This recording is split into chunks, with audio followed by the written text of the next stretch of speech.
Uncomfortable whispers fill the courtroom as a thin old woman with a weathered face and resolute gaze enters. The arresting officer, a young man with a cocky smirk, leans back in his chair, certain he is going to witness her defeat. But the moment the judge looks at the paperwork in front of her, the officer's smug expression falters in confusion. She is shaken at the wrists, wearing a simple dress and a weathered cardigan, with her hair neatly pinned back across the aisle. The flash over his face is quickly followed by a dawning sensation of dread, and the hum of whispers is replaced by a charged stillness that permeates the room. Everyone is on edge, wondering what this woman is really like and why the judge is now so shocked by her. Margaret Peterson had started her grieving earlier that day in a modest apartment, tucked away in a peaceful elderly neighborhood where most of the tenants had lived for decades and where people nodded courteously as they passed, but seldom ever stopped to speak. Margaret, who was in her early 70s, had a calm fortitude. Her posture was straight, yet her gnarled hands betrayed a lifetime of labor. Her actions were calculated, and she rose dawn was getting ready for an early meeting at the courthouse, which she rarely went to but held in high regard as the sun rose. On her way to the bus stop, she noticed a young mother fumbling with a stroller and a bag of groceries. Without hesitation, Margaret approached, setting her bag down, and said, "Let me help you, dear," in a voice softened by years, but still firm. Over the horizon, she left her small home with a sturdy canvas bag full of documents. The streets were still empty except for the occasional dog walker or jogger. The mother paused, then nodded gratefully. Margaret lifted the bag with unexpected strength and put it safely in the stroller basket. "Thank you so much," the young woman said, her eyes sparkling. Margaret just nodded, a faint smile on her lips, as she got her own things and headed for the bus stop. As she got to the corner, a police cruiser passed her. Margaret was so concentrated on getting to her bus that she hardly noticed. But as the cruiser slowed to a crawl, a young cop with sharp features and a suspicious look locked his eyes on her. Margaret gave him a cursory glance before adjusting her bag's strap and accelerating. Even though she had no reason to worry that she had done nothing wrong, something about his eyes unnerved her.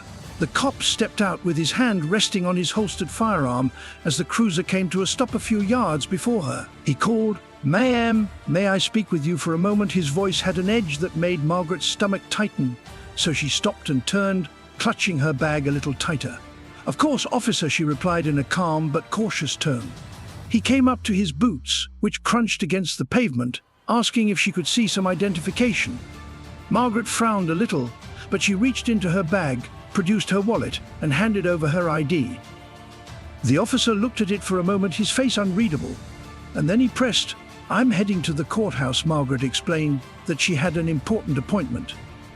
Eyes in the office narrowed as they looked at the bag. He went for the bag after Margaret stopped, perplexed by the inquiry about merely documents. She said, "Do you mind if I take a look?" Margaret instantly drew back her heart, saying, "There's no need for that." The officer's expression hardened, and he gave a stern command, "Step aside, ma'am." Margaret's heart raced, but she didn't let panic to show on her face. "I haven't done anything wrong," she responded calmly, adding that it was still up for debate. He shot back, immediately grabbing his handcuffs. The moment left surreal quality. A small group of people gathered there, murmuring a mixture of disbelief and uneasiness, as Margaret became briefly paralyzed before she could fully comprehend what was happening. She felt herself shoved against the cruiser, her arms twisted behind her back, and cold metal locked over her wrists. Margaret suppressed her anger by using her years of self-control and discipline. She knew that protesting would only make things worse, so she concentrated on breathing steadily even though humiliation was burning through her like fire. As the officer seated her in the cruiser's back seat, she saw the young mother she had assisted earlier, standing frozen on the sidewalk with her hands over her mouth and her eyes wide with shock at the station. Margaret was treated cruelly and detachedly. Her possessions were dumped onto a desk, and her papers were strewn about carelessly. The officer's grin reappeared as he reeled off a suspicious allegations. Each charge was more ridiculous than the last, and as Margaret tried to explain her circumstances, the officer sneered and threw her belongings into a plastic bin, save for the judge. Hours went by while Margaret sat on a cold bench with her wrists hurting from the handcuffs surrounding her. The officers looked at each other, whispering and occasionally laughing, and she overheard bits of their conversation. One of them laughed, while another made assumptions about her luggage, speculating that it might contain stolen items. What could she possibly be up to at her age? Margaret's rage was simmering beneath the surface, but she made herself stay motionless since by the time she was told of her court appearance, she had no intention of giving them the satisfaction of witnessing her snap. Margaret was emotionally and physically exhausted the next morning, after spending the night in a holding cell. Her thoughts were a jumbled mix of anger, disbelief, and resolve she had experienced worse in her life, and told herself that this too would pass. She only needed to bear it a little while longer. However, the morning brought no relief. Margaret was shaken again and escorted inside the courthouse, where she walked slowly but steadily. The courtroom was already crowded, and many of them knew her right away.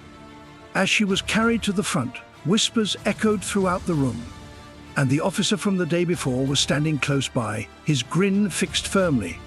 The officer's confidence appeared unshaken as he gave his version of events, portraying Margaret as a suspicious and defiant person who had resisted lawful commands.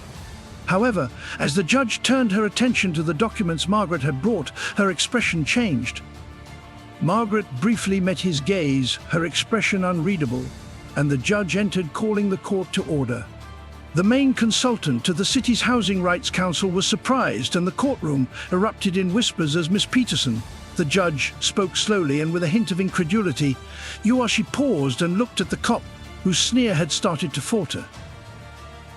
The officer's face turned a frightening shade of pale as the judge went on. "And you were on your way here to present evidence in support of your latest initiative, were you not?" "That's correct, Your Honor," Margaret said, standing a little taller. The weight of the humiliation from the day before momentarily lifted the officer's face. The officer's confident stuttering was accompanied with a stammer. He mumbled, his eyes darting across the room. "I don't know who she is." The judge's eyes were cold. Sharply, she turned to the court and described the events as Margaret had recorded them, saying, "It is not your job to determine a person's worth based on appearances." Security footage verified her compliance during the arrest, and witnesses supported her story. By the time the judge concluded, the officer appeared as if he wished the ground would swallow him whole. The judge ordered an immediate investigation into his behavior, making it apparent that his actions were unacceptable. When Margaret's cuffs were taken off and her belongings were given to her, a roar of approval filled the courtroom. As she stood outside the courthouse with her dignity fully restored, a small crowd had gathered, some of whom were reporters keen to document the event, while others were community members incensed at the injustice Margaret had to endure. She stopped on the steps. She had the option to speak up, demand retribution, or revel in the vindication of her name, but instead she offered a composed and resolute statement. "This is not just about me," she said, her voice echoing the murmurs.